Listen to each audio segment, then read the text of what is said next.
دیمەنی قەرەباڵغی و وەستانی خانەنشینانە لە بەردەمیەکێک لە بانکەکانی هەولێر بۆ وەرگرتنی موچە بەهۆی مانەوەیان بۆ چەندین کاتژمێر لە چاوەڕوانی وەرگرتنی موچەکانیان بەشێک لە خانەنشینان لە بەردەم بانقی حەمرین لە شاری هەولێر ناڕەزایەتیان دەربڕی. لە سبەی هاتیم بە سەعات 8 معاشی وەربگرم حتا ئەوە قیچۆکە لەوە پێشتر چیمە معاشم وەرگرتێ گوتیان لژنە هەیە لێژنە هەیە نازام چ هەیە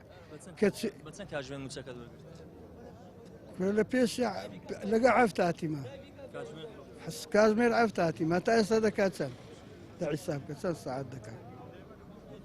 ئەوزە چویمە نە لژنەی لێیە نەکەس لێ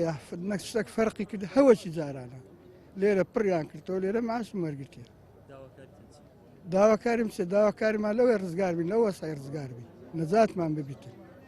ئەوزە لە چێ کەکەین نەجاتمان دەبین پێشتریش ئەو دۆخەتان ئاوا بوو بە زەحمەتی وەتی خانە نشین بووینە ئەوە عارمانە وەتی خانە نشین بووینە بەو ڕەزارەتێ وەردەگرین یعنی حەق نییە وا لەو خەڵکی کرد خزمەتم چل ساڵە چل ساڵم خزمەت کردیا بۆ 6 ساعتی ڕابەستم لۆ معاش وەرگرتنی ناوەشتیوە لە هیچ جێکی نەبووە با بکەن ئەلەکترۆنی بە کارت هەر کەس لە نووسنگەکی لە جێکی خۆی معاشەوە وەربگری چ ئەو قەڵەباڵ و ئەو فەوزات دووس نابی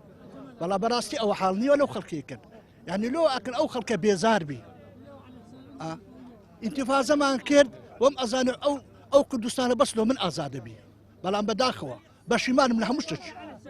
بەشیمانیم بە خودا ئەوەی کردیتم بەشیمانم. خانەنشینان دەڵێن بەو تەمەنە زۆرەوە بەردەوام لە کاتی وەرگرتنی موچە چەندین کاتژمێر لە بەردەم بانکەکاندا لە سڕەدا دەوەستن باز لەوە دەکەن دوای چواردەیە لە خزمەتکردن کەچی ئێستا دەسەڵاتی کوردی بەو شێوەیە پاداشتی خزمەتەکانیان دەداتەوە. نییە تەمەنی لە 7 ساڵی کەمتر بێ یعنی ئەوە وەزع بەو عالەمی دەکەن لێرە ئەوەیان ڕاگرتینە یعنی هیچ خۆش نێوشتە دەتوانن بیکەنە حیسابەی لەوەی بکەن لە نووسنگەکانمان دەنێ بیکەنە کارتی ئەلکترۆنی بەڵام نایکە نانەوەی خزمەتی لە ملەتی دەچەوسێنەوە قەشبەری بە عالەمی دەکەن ئەو حکوومەتەکەمانە وەڵی بەڕاستی ئەوەی ڕاستی بی ئەوانە هەندێکیان هەر قیمەتیان نییە مقابلی ئەوانە ئەو پارێ دەنەوەی ئەو پاریان دەدەنێ بەلاش ئەمەش دوو جارە ئەم سێدار چاردارە هەویەم لۆ دین و ئەوە دەنەوە هەر بزرە بی و ئەوە مایمەوە بەخوای لە سبەینم لێرەوە هەڵای دەمینێتەوە دوو ئینسانی باش